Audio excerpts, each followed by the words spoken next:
In my last video, we talked about the AL West and the opening day roster that was released and which players that you should probably keep an eye on going into 2024, not just the superstars. Today, we're going to talk about the AL Central and which players in that very questionable division you should keep your eye on. Let's get into it. Cleveland Guardians, I don't really care about anybody on this team, to be honest with you. If you are a Cleveland fan, no offense. That's not a team that I watch. Ever since you guys changed your name, don't care. But Steven Kwan, I'm a big fan of him. He always comes in clutch for you guys. Whenever you need him, he is the one that steps up to the plate and hits the ball, gets runs in, wins you guys a game. It's the one thing I noticed about him last year. Last season, he batted 268, very good. OBP of 340 and a 710 OPS. I thought that would be a little bit higher when I was doing this research, but yeah, it is what it is. But 171 hits, only 5 home runs, 54 RBIs, and 21 stolen bases. So he's snagging bases, he's hitting people in, and he's getting on base as often as he possibly can. Very, very good for you guys' team. If you guys ever want to trade him, there's some teams I would like to see him go to. Next up, you guys thinking Shane Bieber? Were you guys guessing it? You're wrong. You're wrong. In fact, I'm looking at the weird version of him that is very impressive last season. Tanner Bybee. He went 10-4 last year. Yeah, 10-4. It was insane. Had a 2.98 ERA with 25 games started. Out of 142 innings pitched, he threw 141 strikeouts. So he had a strikeout for every inning the entire season last year. Now his whip was 1.18, which seems a bit high to me. I figured it would have been an under. I like him. He's good. I'm looking forward to seeing him in 2024. You should too. The Royals. Bobby Witt Jr., right? Yeah, you're actually right that time. Yeah. Well, major extension. It looks like he's going to be the franchise name of the Royals unless he gets traded for some odd reason. But his rookie year was impressive. He really have taken over to become a captain of the Royals at this point. Kansas City loves him. 276 batting average, 319 OBP, and an 814 OPS with 30 home runs and 49 stolen bases. The power and the speed is back at it again. I'm telling you, these are the ones that are making the news. 641 at-bats. This dude was batting a lot last season with 177 hits and 97 runs total. Spring training hasn't been no joke either. Out of 18 at-bats, he's hit 2 home runs with 1 stolen base, batting at 278, an OPP of 316, and OPS of 927. So from what I can see, he's very on par with staying that route of exactly what he did last season, and that is going to help the Royals significantly. Now, most of you probably aren't going to look at the Royals and think, okay, there's nobody else that we're going to talk about. There's actually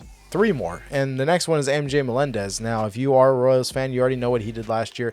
His batting average is a little low, in my opinion. A 235 batting average with a 316 OBP and a 714 OPS. Out of 533 at-bats, only 16 home runs and 56 RBIs. It doesn't sound as crazy as some of these other superstars everybody's talking about, but I'm telling you, I think Melendez is going to have an amazing year this upcoming season, and I think those numbers are definitely going to go up. Just seeing his routine, some of the interviews that I've seen on him during this offseason, I don't know. I wouldn't mind getting a Melendez jersey anytime soon. It'd be pretty cool. Now, there's 2 guys that I'm going to add to this list for the Royals you should keep an eye on, just because I wanted 2 batters, but these 2 pitchers now joined on with the Royals, and I think this rotation is now another level up. Last season, you had Michael Wacha playing for the Padres, who pitched a 3.22 ERA and had 14 wins and 4 losses with 24 games started, 134 innings pitched, and 124 strikeouts with a whip of 1.16. Michael Wacha, you better watch out. This guy's coming for you. But who's partnering with him? Seth Lugo. Familiar name? Should be. Last season, he only had an 8-7 record, which doesn't sound too good, but his ERA was only 3.57. He started in 26 games, which tells me most of the games that he started, and from what I watched last season of the Padres, the relievers blew the game for him, so he didn't get the win, or the bats weren't alive, which was very common with Padres last season. 146 innings pitched, 140 strikeouts with a whip of 1.20. Not far off than Wacha, and these guys should be very deadly in that 1-2 punch of the rotation for the Royals. Next up is the Tigers. Now, I don't typically follow the Tigers much at all ever since Miggy's now gone. I figured I'd be moving on, but the major signing of a prospect that's now going to be starting on the opening day roster, Colt Keith. There are no numbers to watch on him. There's no records. I tried looking in the minor leagues, and there's nothing really relevant for me to follow. But spring training, at 17 at-bats, he has 4 hits and 4 RBIs, no home runs. He's hitting 235 with 278 OBP. Not the best, but his OPS is 631. Not too bad.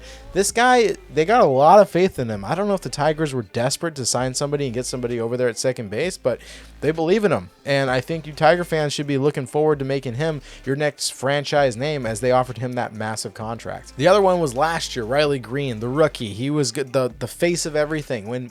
And last season, he had 109 hits with 11 home runs.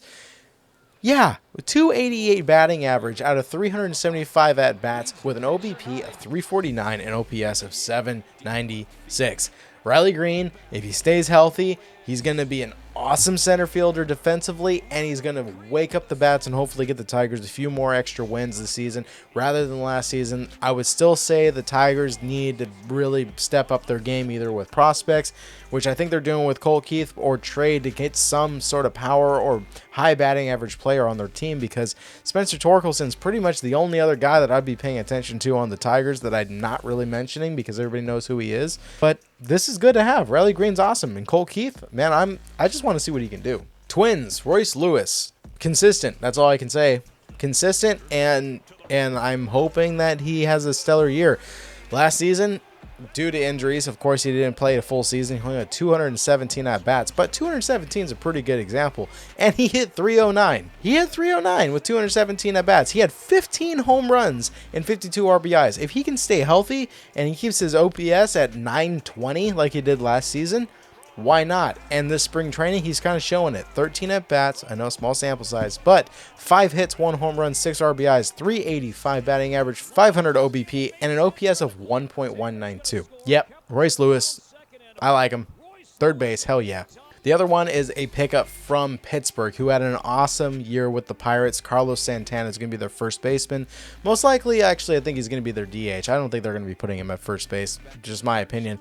Last year at 36 years old, now 37, he batted a 240, 318 OBP and a 747 OPS with 23 home runs and 6 stolen bases from a 36-year-old. Big boy. First baseman, DH. If he can just keep this up, man, I don't see why this guy is going to retire as a Hall of Famer. And with the Twins, this is a good bat to add, especially since they lost Jorge Polanco. Next up is the White Sox. Honestly, not a lot to talk about. I don't even care about Dylan Cease. I don't think he's going to have a very good year. I think you should avoid him if you're in fantasy baseball or anything like that. If you're a White Sox fan, I know you're going to hate me for it, but Dylan Cease is on a decline for the last 3 years, and I think this year is going to make him a little bit irrelevant, which is the reason why he's been on the trading block and has been the talk of trades this whole entire offseason, yet nothing happened because teams see the red flags. It is what it is. But one person to watch that I know is going to kill it, and you do too, Luis Robert Jr. Insanely good player, awesome outfielder, heavy bat, 38 home runs last year, 20 stolen bases last year. He's fast, he's got power, 264 consistent batting average, 315 OBP, and an OPS of 857. Luis Robert Jr.,